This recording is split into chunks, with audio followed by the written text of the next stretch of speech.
Culture Soccer.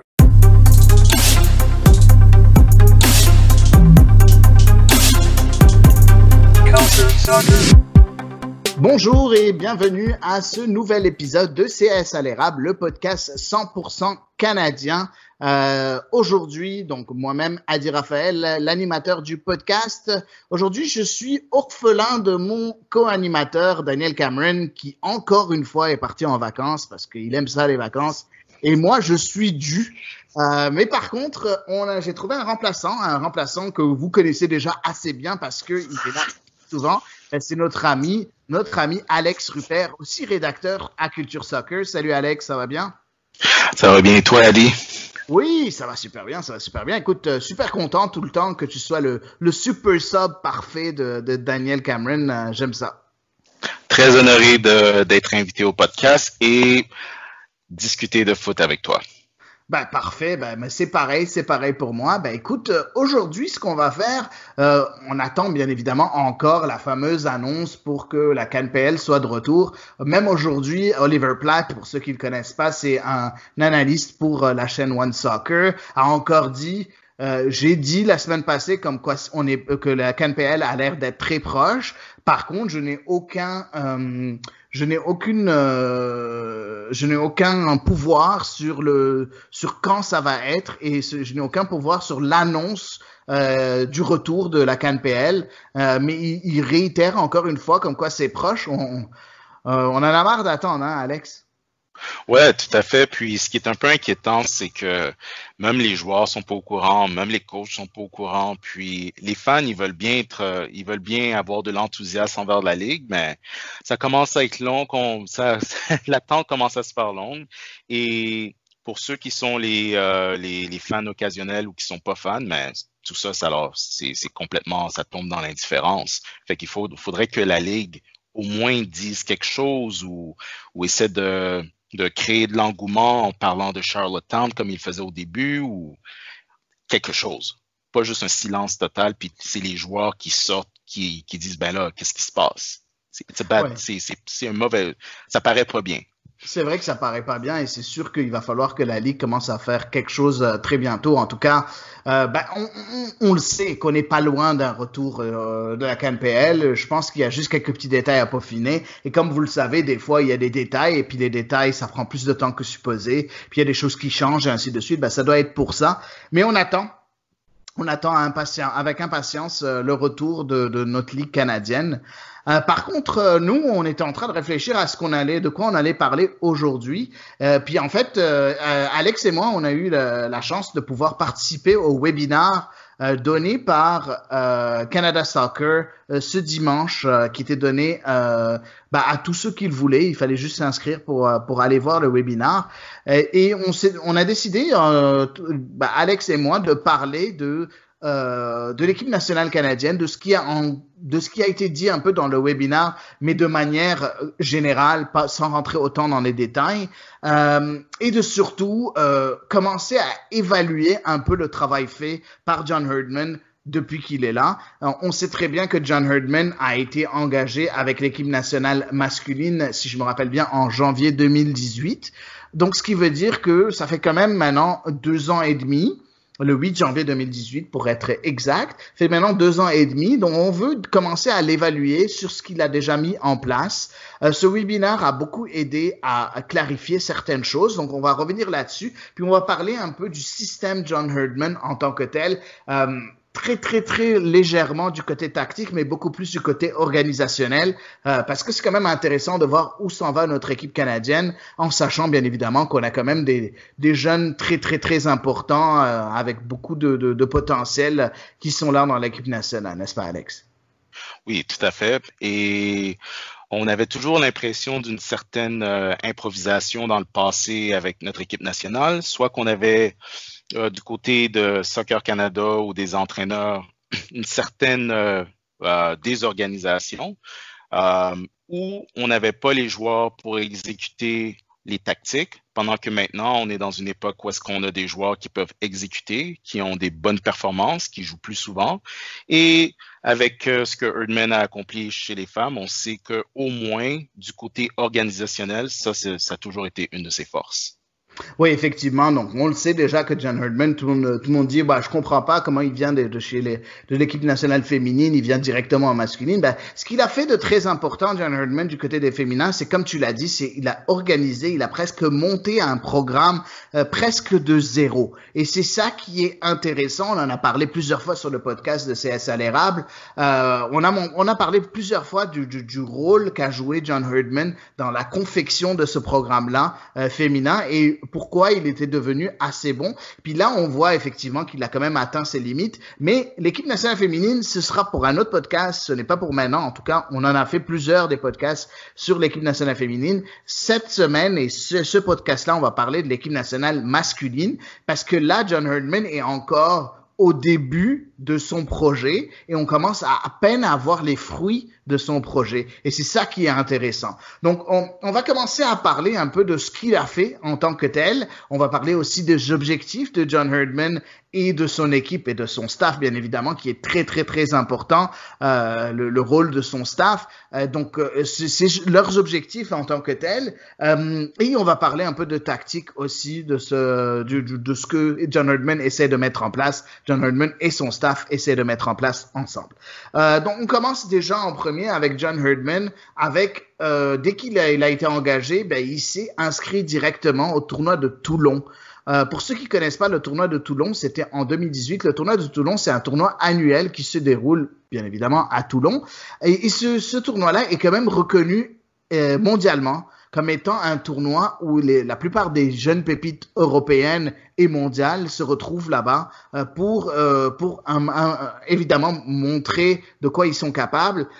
Mais c'est une très belle occasion pour les équipes de jeunes internationales de se confronter à d'autres équipes nationales, mais aussi d'avoir une certaine visibilité. Donc, il y a beaucoup de scouts qui sont là-bas pour repérer de bons joueurs et ainsi de suite. Donc, le Canada s'est présenté à ce tournoi-là. Ils étaient dans la phase de groupe. Ils se sont retrouvés dans le groupe C avec la Turquie, le Japon et le Portugal. C'est sûr, le Canada n'avait pas amené son équipe A, hein, et donc ils avaient amené dans ce temps-là une équipe de moins de 21 ans, comme c'est supposé. Et le Canada a réussi quand même une performance très honorable avec 5 points, donc 2 matchs nuls, un contre le Portugal qui jouait avec ses U19, donc au lieu de ses U21, donc ses U19. Ils ont fait un match nul aussi face au Japon, 1-1, et aussi ils avaient remporté leur match contre la Turquie. Il y a certains, je vais te laisser parler, Alex, il y a quand même certains joueurs qui ont participé à cette équipe nationale-là, qui sont quand même des joueurs qu'on connaît maintenant, qui font partie intégrale soit de la CANPL, soit de l'équipe nationale, l'équipe nationale senior, ou des équipes de jeunes encore. Donc, c'est des joueurs avec beaucoup de potentiel qui était là. Donc, je sais pas si tu veux nous parler un peu de ces joueurs-là. Oui, parce que le résultat de l'équipe Canada à Toulon a quand même fait les manchettes. Ça, je me rappelle, ici à Toronto, le résultat du Canada n'avait pas passé inaperçu.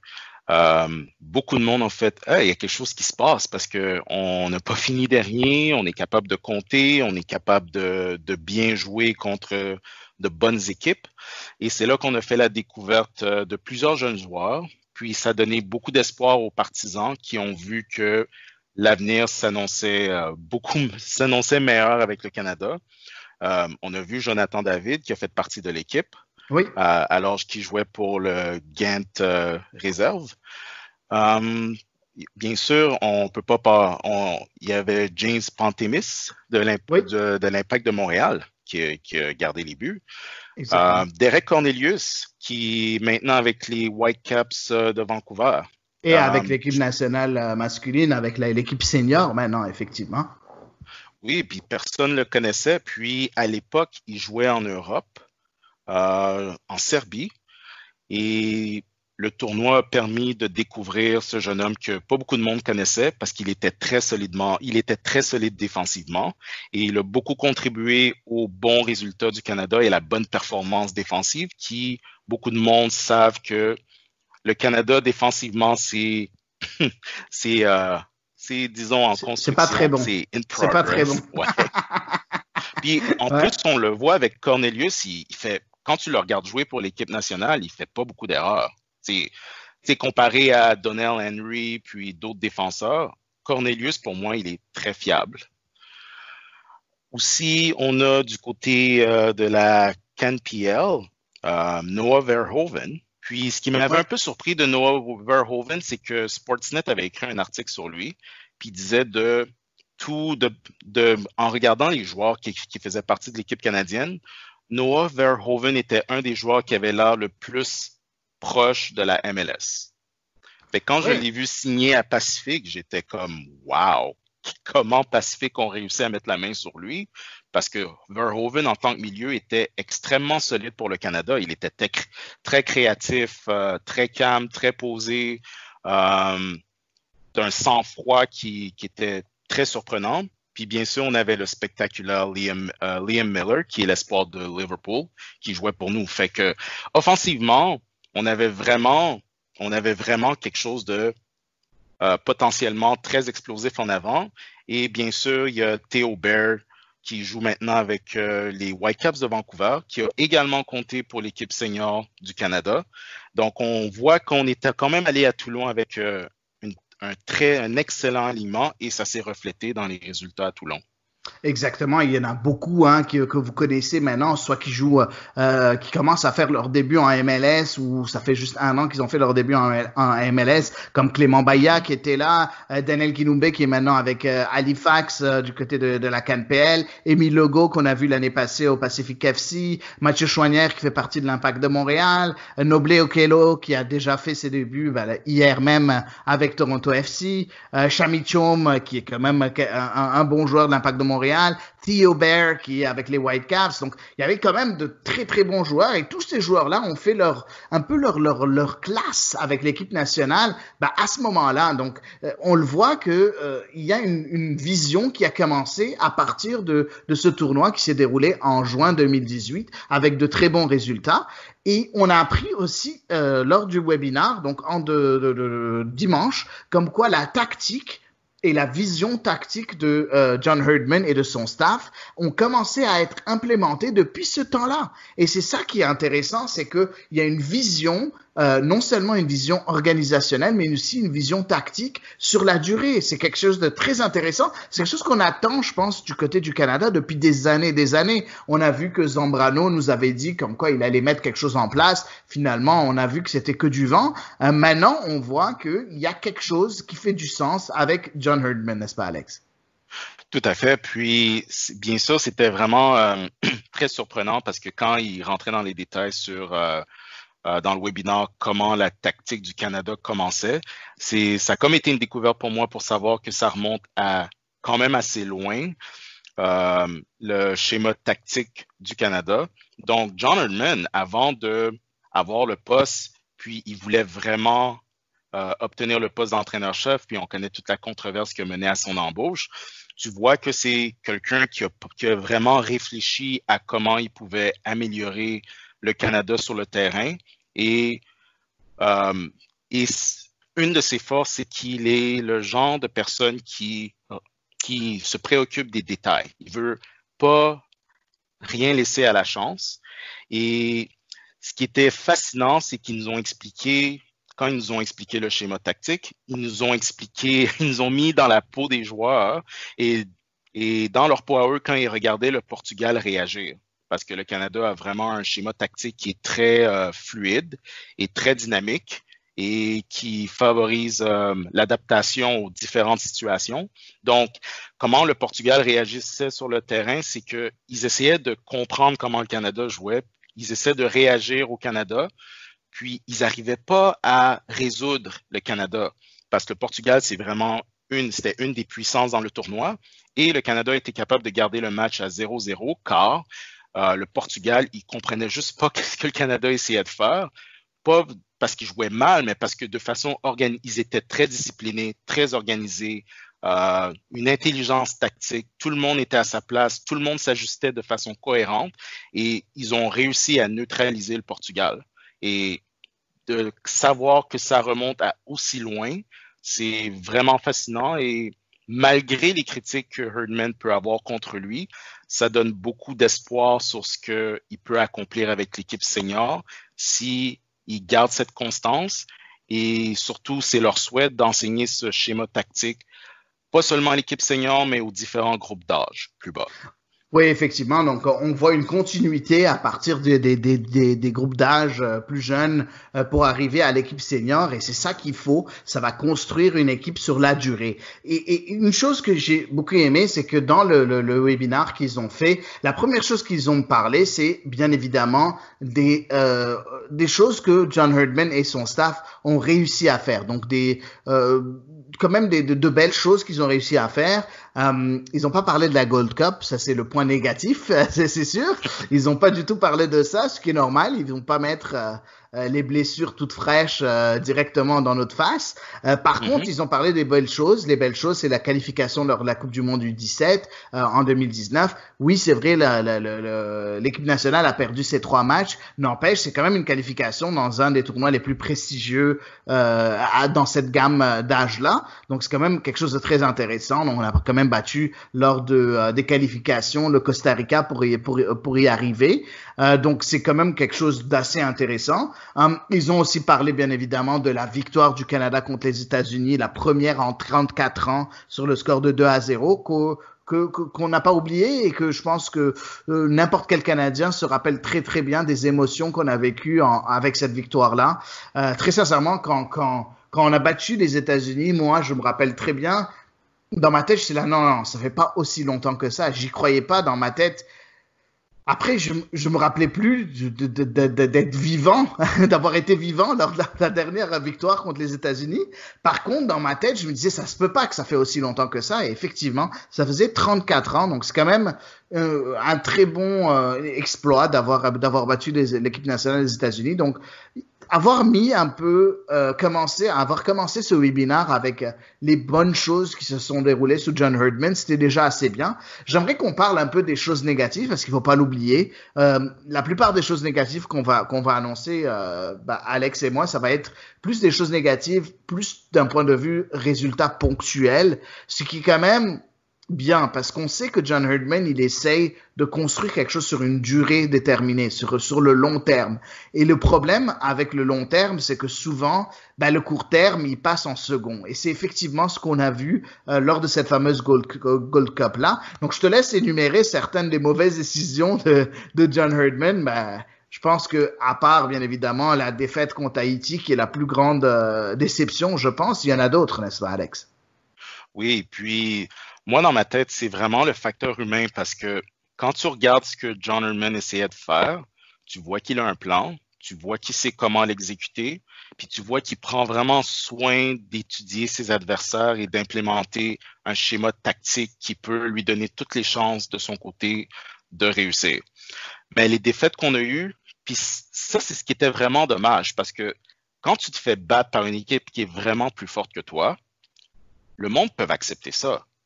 Mais quand tu te fais battre pour des mauvaises décisions qui étaient faciles à éviter, c'est très frustrant.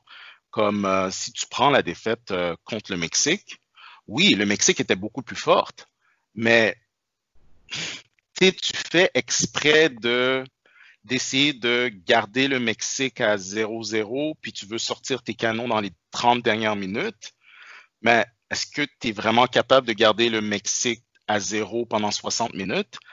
Je sais pas. Ça, c'est questionnable, mais lui, il disait qu'il voulait gérer son tournoi, puis lui, il voyait dans le long terme dans le tournoi, il se voyait en finale contre potentiellement les États-Unis ou le Mexique, whatever. Mais ce que j'ai détesté de la défaite contre Haïti, c'est le facteur humain.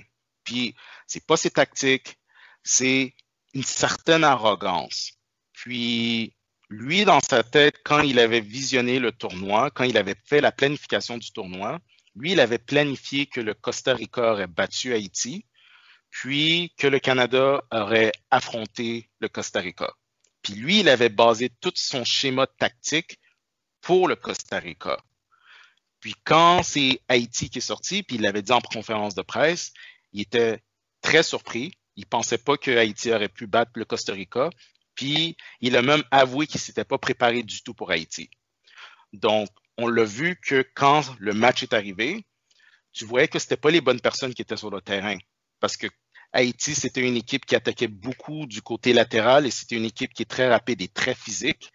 Et on a vu que Marcus Godinho, il a tenu seulement la moitié du match. Mon joueur favori, mon chouchou, Marcus Godinho, c'est une blague. Puis Davis, il s'est fait prendre à gauche, Godinho s'est fait prendre à droite parce que les Haïtiens, ils attaquaient de façon solide du côté latéral et ils en ont amplement profité. Et même le coach, le gérant, le coach du côté d'Haïti, il l'avait même souligné de façon très sarcastique en conférence de presse. Il a comme lancé une petite flèche à Herdman pour dire ouais, ben, tu sais, on nous a regardé de haut, puis j'ai prouvé le contraire. J'ai été plus intelligent et j'ai été plus vif que le Canada parce que ils nous prenaient même pas au sérieux. Ça aurait facilement pu être évité parce que je pense qu'au lieu de Godinho, si tu mets Brault-Guillard qui était physiquement il jouait de façon plus défensive et il est un bonhomme qui est plus physique. Il avait fait un très bon travail contre un gars comme Jiménez. Je pense que ça aurait mieux marché pour garder le flanc droit. Ouais, surtout que du côté de flanc, il y a 2 débuts de Haïti, même que 2,5 on peut dire, parce que le 3e en partie, mais 2 débuts sont venus de ce flanc droit et sont venus de Marcus Godinho. Donc déjà c'est dégueulasse de le fait que je le plains, je le connais pas personnellement, je le déteste pas en tant que personne, en tant que joueur malheureusement, ben il est pas au niveau et c'est aussi simple que ça. Et c'est à cause de ce choix de joueur là que c'est en grande partie à cause de ce choix de joueur-là, que Haïti a pu l'emporter. En tout cas, un cauchemar, si je me rappelle bien. Donc, pas quelque chose que j'aime bien me rappeler, n'est-ce pas, Alex? Ouais, tout à fait. Puis aussi, il y a beaucoup de monde qui critiquait Godinho. Puis, c'est pas vraiment la faute de Godinho. Il a été mis dans une position où est-ce qu'il n'était pas dans la meilleure position pour l'emporter. Haïti, physiquement, il faisait pas le poids contre les alliés haïtiens. Il a fait son mieux, puis c'est plus un défenseur à caractère offensif qui aime dribbler le ballon, mais c'était une erreur. Ça va pas marcher contre Haïti. Un gars comme Brault-Guillard aurait mieux fait l'affaire. Une autre erreur de Herdman, puis ça a vraiment fait mal. Parce que pendant la Ligue des Nations, après la victoire contre les États-Unis, le match retour à Orlando, tout ce qu'on avait besoin, c'était un match nul. Ouais. On avait besoin d'un match nul et on avançait en demi-finale de la Ligue des Nations. Ouais. Dans le premier match, notre milieu de terrain a dominé les Américains. Puis je pense que même eux, ils s'attendaient pas à ça, mais pas du tout. On les a neutralisés. On a même envoyé Christian Pulisic sur le banc, puis vous verrez toutes les images où est-ce qu'il est en train de pleurer. Il y en a qui disent c'est parce qu'il avait la grippe, il se sentait pas bien. Il avait la grippe. Il avait la grippe de la défaite. Exactement. Il est comme, des Canadiens qui m'ont neutralisé, puis après, tu vois que tout le hype en arrière de Josh Surgeon parce qu'il joue en Allemagne, je l'ai pas vu du match. On l'a parfaitement neutralisé, puis les Américains, ils étaient vraiment sur le qui-vive parce que eux, dans leur tête, ils savaient que si on se fait prendre en contre-attaque, si on crée un revirement puis une contre-attaque qui se fait avec Davis et David, on est fait. Ouais. Puis tu l'as vu vers la fin du match, quand on a fait le changement pour amener Cavallini et Oilett, les défenseurs américains étaient complètement épuisés. Ils ne pouvaient plus suivre parce qu'il fallait qu'ils gardent Davis et David tout le long. Ouais. Mais le problème, c'est que dans le match retour, il a complètement changé son... Qu'est-ce qui s'est passé dans sa tête? J'ai aucune idée. Moi, je peux te le dire parce que Scott Arfield, il l'avait dit en conférence de presse après le Canada. Supposément, puis ça, c'est Arfield qui l'a dit, Herdman aurait demandé aux joueurs comment vous voulez aborder le match. Tu as besoin du nul contre les États-Unis aux États-Unis. Puis tu sais que les Américains, c'est une équipe à domicile, c'est pas de la blague. Ils ont autant de difficultés sur la route que nous autres, mais à domicile, c'est une équipe qui est très solide. Ouais. Tu laisses pas les joueurs décider comment t'abordes le match parce que les joueurs sont fiers, puis ils viennent de sortir d'une grosse victoire contre les Américains, fait que dans leur tête, on est capable de recommencer la même chose. Fait que les joueurs, ils ont décidé on va aborder ça de façon très offensive, Puis, ça a donné ce que ça a donné. Les Américains ont complètement profité de ce match-là. Et c'est une occasion complètement ratée d'avoir pu avancer dans la Ligue des Nations. C'est inexplicable que Vraiment inexplicable. Tu as complètement raison. Il a laissé ça aux joueurs, puis c'est une certaine arrogance, parce que dans sa tête, il dit, on a tellement été dominant au milieu de terrain, même si on aborde le match fort, on va pas perdre. Mais ça, c'est sous-estimer ton adversaire. Les Américains, ils sont pas numéro 2 dans la région pour rien. C'est sûr qu'ils allaient s'ajuster, puis c'est sûr que ça allait pas marcher 2 fois de suite. Puis surtout, tu changes ton schéma tactique. On a complètement été exposé. Puis si on avait choisi un jeu plus conservateur, on est capable de neutraliser l'attaque américaine. Parce que même dans la défaite, notre milieu de terrain a continué à faire le travail. Ça s'est juste effondré en défensive. Puis les Américains n'avaient pas peur de nous parce qu'ils n'avaient pas soufflé d'Alphonso Davies qui était comme arrière-gauche. Ouais, ils avaient moins peur. Effectivement. Bref, en tout cas, des souvenirs douloureux, vous le voyez dans la voix de Alex Rupert et dans la mienne, des souvenirs assez douloureux, et c'est là où je vous disais que dans le court terme, c'était assez moyen. Faut voir si jamais cette notion du long terme va aider l'équipe Canada sur le court terme aussi. On revient un peu au schéma au plan de John Herdman. J'ai adoré parce que aussi au début de la présentation dans le webinaire, il nous a directement parlé, c'était Mauro Biello qui faisait le webinaire parce que c'était en français, puis John Herdman ne sait pas parler français, mais Biello a mentionné les objectifs d'équipe Canada senior, et c'est quelque chose qui, moi, très sincèrement, me tient à cœur parce que je regarde ces objectifs-là, puis je dis, donc, il y a cette vision-là, et cette vision-là fait du sens. Le premier objectif, c'est de s'établir parmi le top 3 de la région CONCACAF. On sait qu'il y a les deux mastodontes, le Mexique et les États-Unis, donc on serait le 3e, donc il faudrait dépasser, bien évidemment, la Jamaïque, le Costa Rica et ces équipes, même le Panama, qui sont un peu au-dessus de nous maintenant.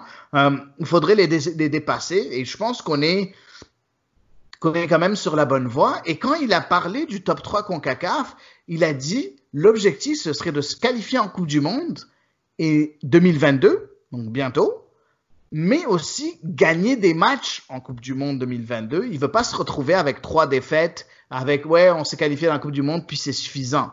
Ils veulent plus que ça. Ils veulent se qualifier en Coupe du Monde 2022, puis commencer à gagner des matchs. La deuxième chose, le deuxième axe qui est sur lequel ils veulent se baser, ils veulent plus de talent, donc développer beaucoup plus de jeunes joueurs. Ils veulent plus que des joueurs comme Alphonso Davies et Jonathan David soient des joueurs, des talents accidentels, mais vraiment faire en sorte que ce soit plus des talents accidentels, mais que ce soit normal, que ce soit la normale d'avoir des joueurs de ce talent-là dans le futur. Une autre chose qu'ils ont mentionné, et ça c'est très important surtout pour nous au Québec, parce qu'on se demande tout le temps un peu la place du Québec dans l'échiquier de Canada Soccer, ils ont mentionné qu'ils veulent développer le régional et qu'il y ait un certain cheminement entre le régional et le national. Et c'est quelque chose de très intéressant parce que souvent au Québec, on a toujours dit, les joueurs québécois, ils sont un peu snobés par Canada Soccer. Ça a l'air qu'ils essaient de remédier à la situation. Juste le fait de voir Mauro Biello en tant qu'adjoint principal de John Herdman, ça prouve qu'ils veulent aller dans cette direction-là.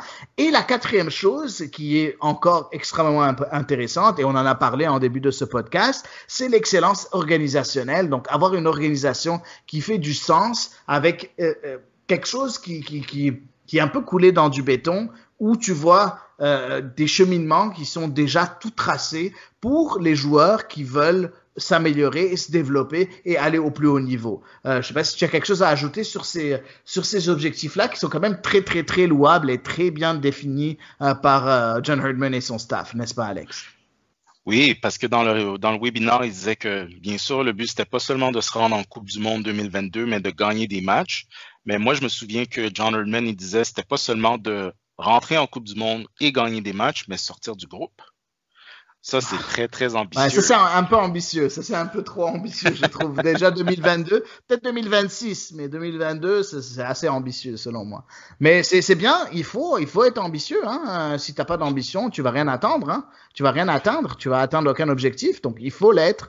Donc c'est ça, ils nous ont aussi parlé un peu, chacun, ben, s'ils sont en fait 5 à chapeauter tout ce programme-là. Si tu peux nous parler un peu, Alex, des 5 personnes, un peu leur rôle chacun d'entre eux dans tout ce plan, qui est quand même un plan herculien, hein, où il y a beaucoup de choses à faire, mais ça a l'air que ils ont une vision assez unique et assez précise de ce qu'ils veulent faire.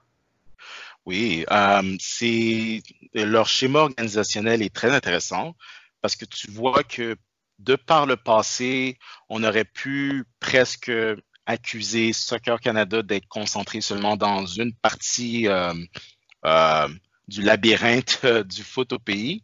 Mais tu vois qu'ici, sous John Herdman, il y a vraiment une volonté d'avoir des yeux un peu partout. Donc, si on commence avec John Herdman, mais c'est lui qui est en tête du programme. C'est lui qui est le directeur du programme, en plus d'être le coach de Soccer Canada. Et sous lui, puis ce que j'ai vraiment trouvé intéressant, c'est que si on commence avec Mauro Biello, mais c'est lui le directeur technique des U18 à U23.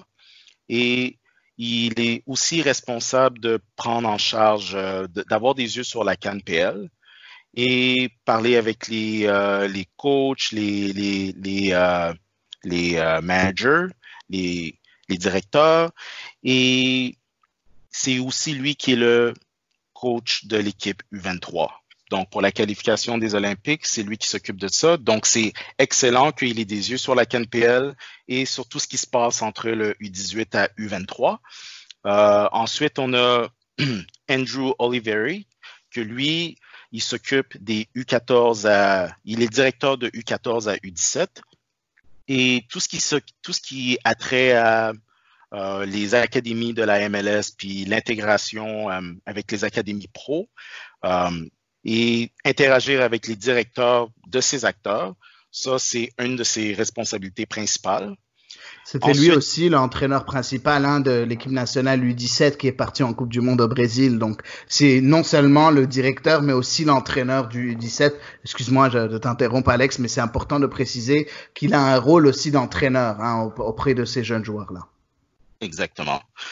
Et pour ce qui est de Eric, je pense que c'est Tenlado. Oui, Tel Lado, oui. Tenlado. Lui, il est plus responsable et il est le directeur Rex de U12 à U17. Donc, tout ce qui a trait aux équipes U14 provinciales, tout ce qui est du cheminement pour ce qui est du niveau provincial, c'est lui qui supervise tout ça. Et aussi tout ce qui a rapport avec la licence pour les clubs. Donc, on voit bien une certaine continuité parce que les trois, ça rentre dans leur objectif de continuité de à un jeune âge d'enseigner un certain système, enseigner une certaine vision de comment le programme va se diriger. Et on voit que plus le jeune avance dans son cheminement au Canada, plus ce qu'on va lui enseigner à force et à mesure qu'il avance, ça va être familier, donc plus facile à exécuter quand il va arriver au niveau supérieur. Et bien sûr, il y a Simon Eddy, qui est le manager pour les gardiens de but. Donc, tout ce qui est pour les gardiens de but à tous les niveaux, c'est lui qui supervise tout ce qui se passe. Exactement. Donc, de U12 à U23, ben, ce serait Simon Eddy qui va s'occuper un peu du développement de ces joueurs-là. C'est quand même assez intéressant de voir cette continuité. On le dit souvent en soccer que les gardiens, c'est un poste à part et que c'est un peu une clique à part. Et on le voit encore plus ici. Ben, il y a souvent des petites blagues en disant les gardiens, ils sont peu fous, ils sont spéciaux, ils sont bizarres. Bref, on le voit encore qu'il y a besoin d'avoir un entraîneur spécifique pour les gardiens seulement, pour tous les âges. C'est quand même assez intéressant. J'aimerais préciser, quand tu as mentionné Eric Tenlado, directeur Rex, Rex, ça veut dire quoi? Ça veut dire qu'il est directeur plus régional. Donc, même s'il fait du U12 au U17 et Andrew Olivieri fait du U14 au U17, Andrew Olivieri s'occupe seulement du côté national, donc du côté MLS et les académies pro. Par contre, du côté de Tenlado, il va être au régional, donc il va aller du côté semi-pro par exemple. Il va aller donner c'est lui qui va beaucoup s'impliquer dans le processus des licences données aux clubs semi-pro et ainsi de suite. J'en avais parlé à un moment donné, un club semi-pro comme le CSMRO, donc le club de soccer à Mont-Royal Outremont, qui cherchait à avoir le niveau excellence, le plus haut niveau possible pour un club de développement de jeunes joueurs. Jusqu'à maintenant, Canada Soccer n'a pas encore répondu si jamais ils atteignaient cet objectif-là. Donc tout ça, ça passe par Eric Tenlado et bien évidemment par John Herdman aussi. Donc c'est quand même assez intéressant parce que c'est clair, parce que tu vois une vision assez claire de ce qui veut être fait. Tu as des yeux partout au Canada et c'est ça qui est très intéressant. Après, vous me dites, oui, ce serait bien qu'il y ait aussi des yeux à l'extérieur, donc sur l'Europe et ainsi de suite. Je ne sais pas si on est déjà là. En tout cas, on n'a pas entendu parler au webinaire, mais je pense que oui. Je pense que quand même, il y a au moins une personne qui est en train de visionner les choses à l'extérieur, mais en tout cas, on n'a pas eu de nouvelles par rapport à ça. Ça, c'est quelque chose que j'aurais aimé savoir. J'aurais aimé savoir si jamais il y avait quelqu'un qui regardait les joueurs à l'international. On sait qu'on a plein de joueurs canadiens qui jouent en deuxième, troisième division allemande, en Écosse, un peu partout. Ce serait bien d'avoir des yeux là-dessus pour au cas où c'est des joueurs qui pourraient intéresser l'équipe nationale, n'est-ce pas, Alex? Tout à fait. Je pense que c'est John Herdman lui-même. Je ne sais pas s'il y a quelqu'un d'autre qui l'aide là-dedans, mais je sais que John Herdman, il regarde de très proche ce qui se passe à l'international parce que des fois, dans ses nombreuses entrevues avec les médias, il laisse couler que j'ai un œil sur des joueurs à l'étranger, de jeunes bons joueurs qui pourraient aider le Canada. Quoique des fois, j'ai une petite inquiétude quand on lui demande la question sur Sam Adekugbe qui joue, je crois que c'est la Norvège pour Vålerenga. Oui, je pense, oui, Vålerenga, c'est la Norvège, effectivement. Puis il avait dit une fois en conférence de presse que pour lui, c'était le temps de jeu qui comptait, puis il pensait pas que Sam jouait souvent pour Vålerenga, mais Sam, il joue 90 minutes tout le temps. Il s'est vraiment établi comme un vrai latéral gauche naturel. Donc, on a là une opportunité de l'intégrer complètement dans notre formation et de pouvoir profiter de la créativité offensive d'Alphonso Davies. Alors, quand il dit un commentaire comme ça, c'est un peu inquiétant parce que comme la majorité des fans savent que Sam Adekugbe est un très bon latéral gauche en Europe. Puis lui, il dit, il joue pas si souvent que ça, puis c'est pour ça que je le pars pas.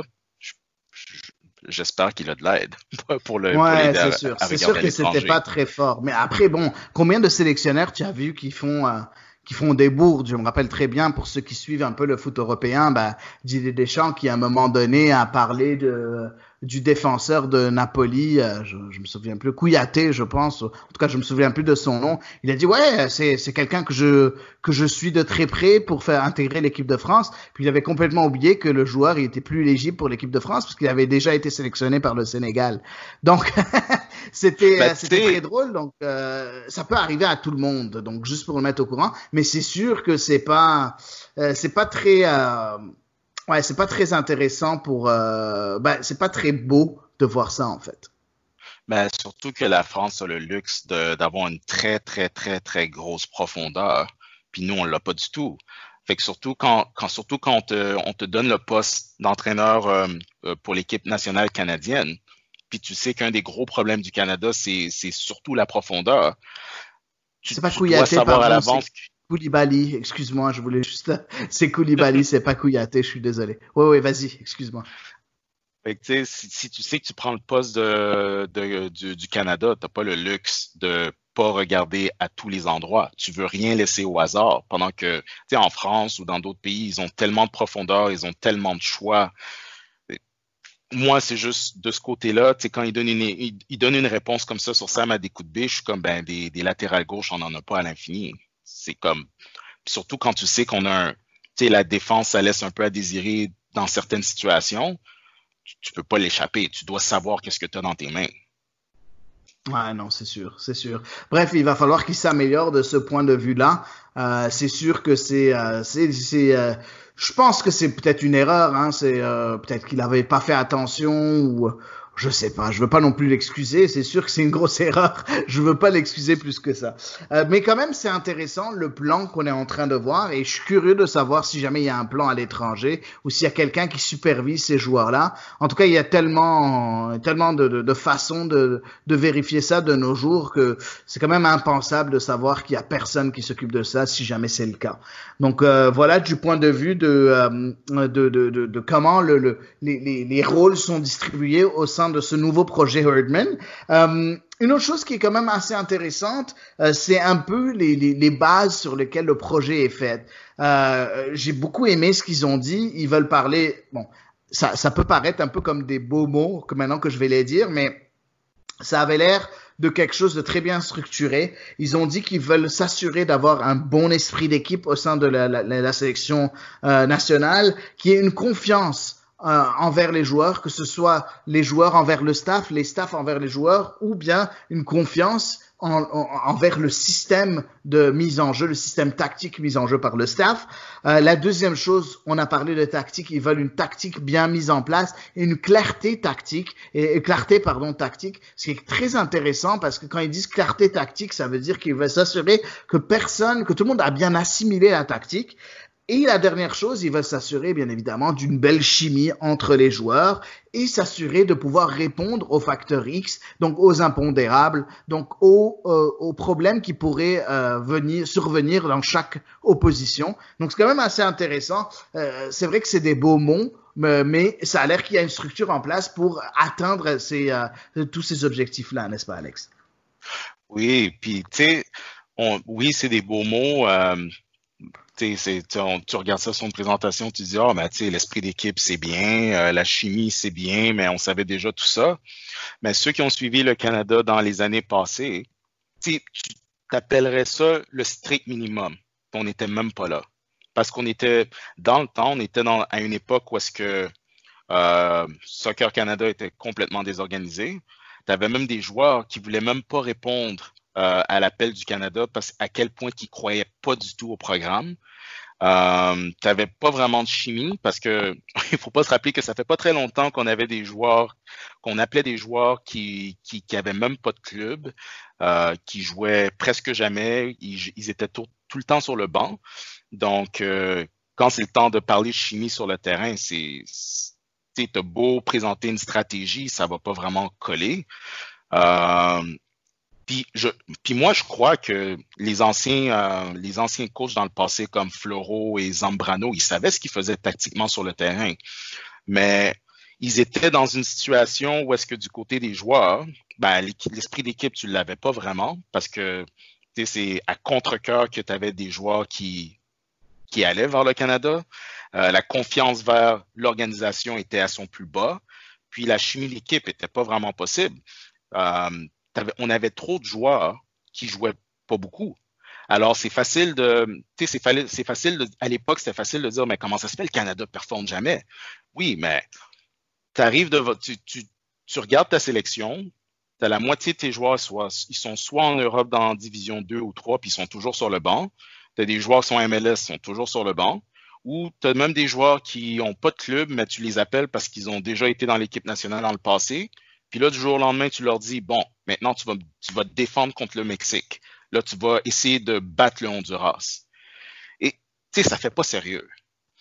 Mais au moins, tu sais, on dit ces mots-là, ça a l'air d'être des beaux mots, mais c'est la stricte base. Puis je pense que déjà, si on est capable de vraiment appliquer cet esprit de base, cette mentalité de base, c'est déjà un gros pas en avant pour le Canada parce que c'était vraiment, vraiment dysfonctionnel. Puis on était vraiment à notre plus bas quand on a perdu 8-1 contre le Honduras au Honduras, justement. Ouais, c'est sûr, effectivement. Encore, tu as beau me rappeler, tu veux me rappeler des cauchemars, tu veux que je dorme pas cette nuit, c'est ça que tu essayes de faire, Alex? C'est pour ça que je suis tellement pro CPL parce que je suis comme mais tu sais regardez les équipes canadiennes qui jouent, c'est beau, tu sais c'est beau le foot de club au Canada. Mais je sais pas pour toi, mais je suis tanné de passer mon tour quand il y a une Coupe du Monde.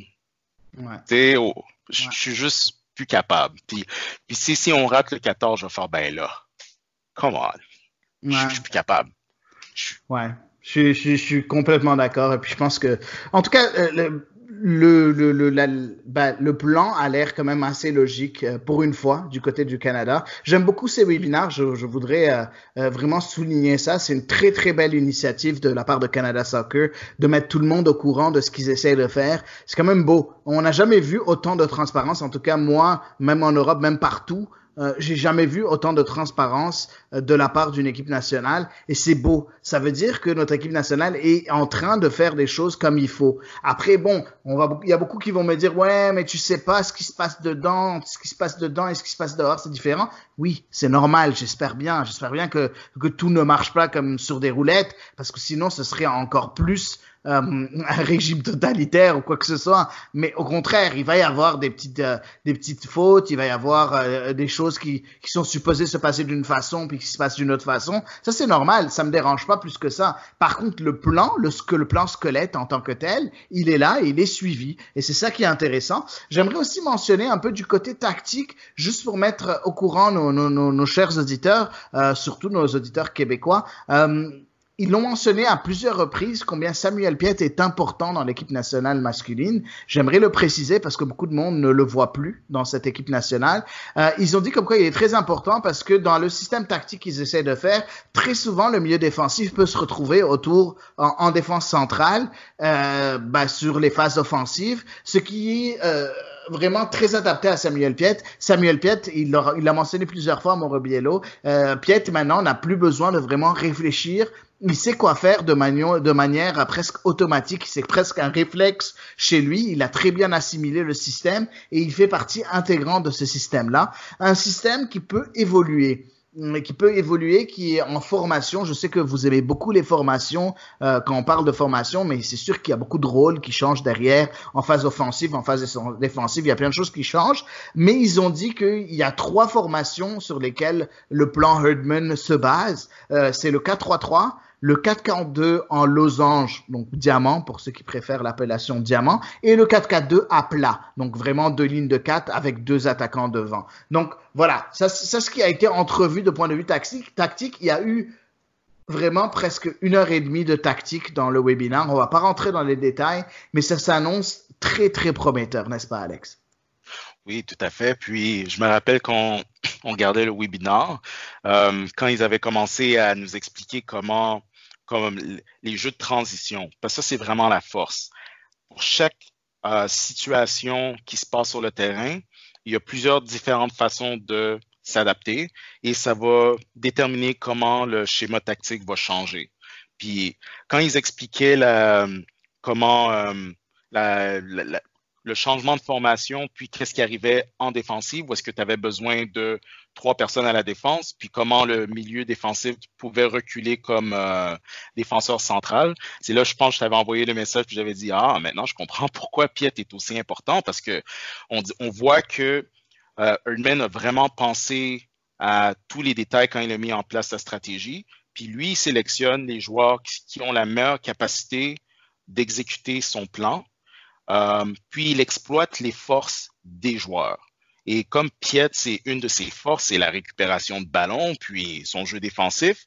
Donc, il est vital quand le Canada se retrouve en position défensive parce qu'ils ont comme plan de, quand ils perdent possession, c'est de récupérer le ballon le plus rapidement possible en appliquant le plus de pression sur l'équipe adverse. Et Piet, c'est une de ses forces.